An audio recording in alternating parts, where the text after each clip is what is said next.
Off the rails, the White House hitting the panic button, trying to get the president's signature legislation back on track. And now some saying this train wreck is so bad, it's derailing the liberals' entire big government agenda. Are they right? Plus, because your premiums will be high. Healthcare navigators busted telling Americans to commit fraud when signing up for Obamacare. Time to pull the plug on the Navigator program. And then, using sex and alcohol to sell Obamacare to young Americans. Is this the message we should be sending our youth? Cashing in, searching for truth starts right now. Hi, everyone. I'm Eric Bolling. Welcome to Cashing In. Our Cashing In crew this week: Jonathan Honig, Michelle Fields, Kimberly Guilfoyle, and Juan Williams. Welcome, everybody. The Obamacare hits just keep on coming, from embarrassing low enrollment numbers to a fix that many say just won't stick. And now Sir Charles is saying all this mess is leading to this. We have not just Obamacare unraveling, not just the Obama administration unraveling, not just the Democratic majority in the Senate, but we could be looking at the collapse of American liberalism.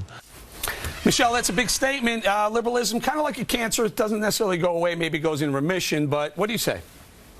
Well, look, I think a lot of people thought that Obama would be liberalism's reviver and savior. But instead, I think what Obama's doing is digging its grave. You know, the main key component of liberal philosophy is that they believe that the government is better equipped than the private industry at handling important parts of our lives. And I think this Obamacare rollout undermines that notion. I mean, if you look at everything that liberalism has produced, look at Detroit. It's a mess. We have 46 million people on food stamps. I think people realize that they don't want this. They don't want a government that creates a website that's worse than the post office and the DMV. All right, KG, this week President Obama said he didn't know. He didn't know the website wasn't working when they enrolled it. But, you know, frankly, this plausible deniability crap, I'm frankly sick of it. Well, isn't he the commander-in-chief? I mean, honestly, he would have been shown the door if this was any kind of private company. They're just like failing forward and faster by the minute. This was a complete disaster. He's got no political capital or goodwill left, because now look at the approval numbers, etc. I mean, the American people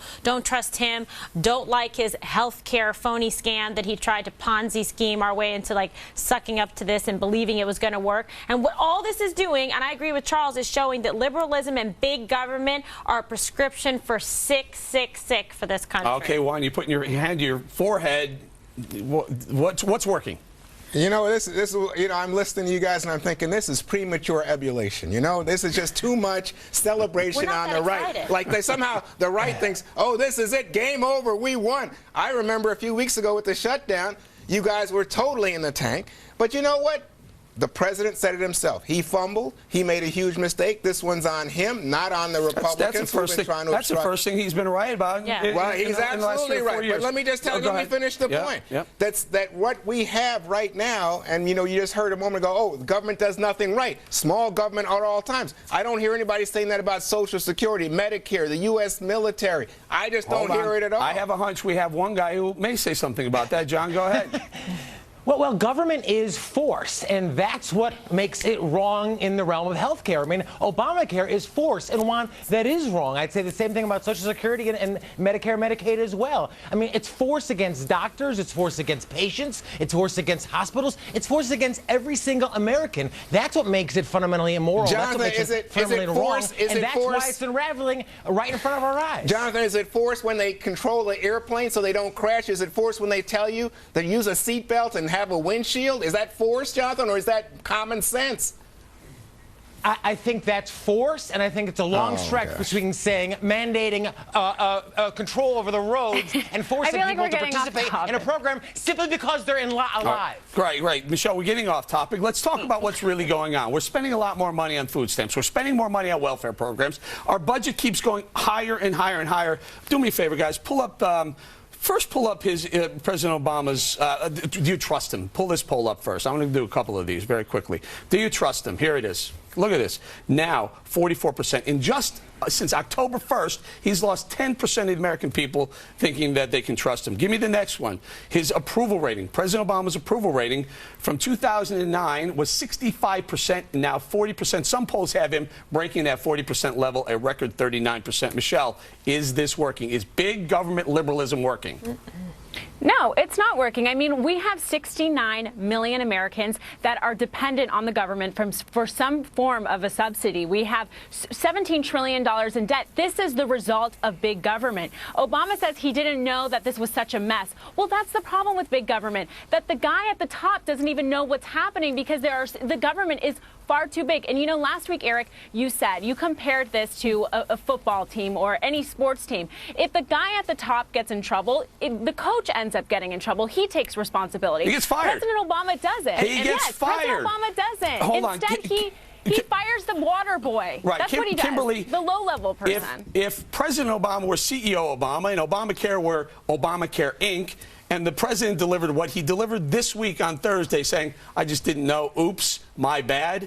What would the board members do? What would the shareholders do? Even if you scaled that grade up on a curve, it'd still be an F. I mean, they would fire him. I mean, honest to God, it just really begs the question. Is it the worst president ever? Well, he's certainly the most destructive president we've had in terms of tearing apart this country and all of the freedoms that we have fought for. He hasn't been able to make government programs work. It's true. The most destructive president, is that what you said? I do believe that. Oh, my God. This is over the top. So Juan, tell us why he's not. I mean, wait a minute. We are gone you down. know the name of this show? This show is called Cashing In, Eric Bowling. Right. Have you noticed Wall Street this week? Wall Street's doing bonkers. Have you noticed the economic indicators in this country? Have you noticed the price of gasoline? You know what? Who saved this country in terms of economic recession? Have you noticed the labor participation rate? Yes. You know what it is, Juan? Yes. You know what? It's the lowest right now since who? Since who? I don't even Jimmy know. Carter. All right, so the other worst president ever. Yeah, and we have an aging society, but you don't take that into account because all you want to do is bum us. Go ahead, John. Well, the reason, unfortunately, that the GOP, in my opinion, Eric, is losing on this issue of government involvement in health care is that they're not proposing a real alternative to the president. Good point. I agree with Jonathan. Okay. Well, and thank you, Juan. I mean, yes, unfortunately, your point. It's Bush who came up with the prescription drug plan. It's a lot of Republicans who say we need to extend Medicare, Medicaid, all these Social Security safety nets. So if the Republicans want to win, they should be advocating for freedom in health care, not just a watered-down versions of government's Obama's fascist control. You know, Michelle, I'm going to disagree. Are you for that? Are you for a free market health care? I am a free market guy, but I know that there are excesses to cap. I know that there are times when Wall Street fails. I know there are times when workers are exploited, and we need government as a helping hand. A social safety net needs to be in place for a positive America. It's not a helping hand, Juan. That's the whole point. We don't have a safety net. It has become so big. We should be promoting policies that lift people out of poverty. Instead, what are we doing? We're promoting policies that make people feel better living in poverty. They make them feel more comfortable living in poverty. That's what they do. Helping hand. So you want children starving? That's what we should do. Kick the children to the curb. No. Oh my God. Can we just hold on, guys? Juan, get out of here. Unbelievable straw man. Stop. Can we just be clear? No one wants starving children. No one on this show. No one wants starving children on this show. Last thought, Kate.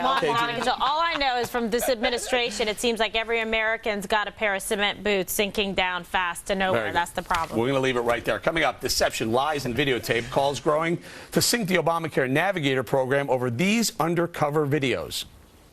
Don't get yourself in trouble by declaring it now. Exactly. Yeah, it didn't happen.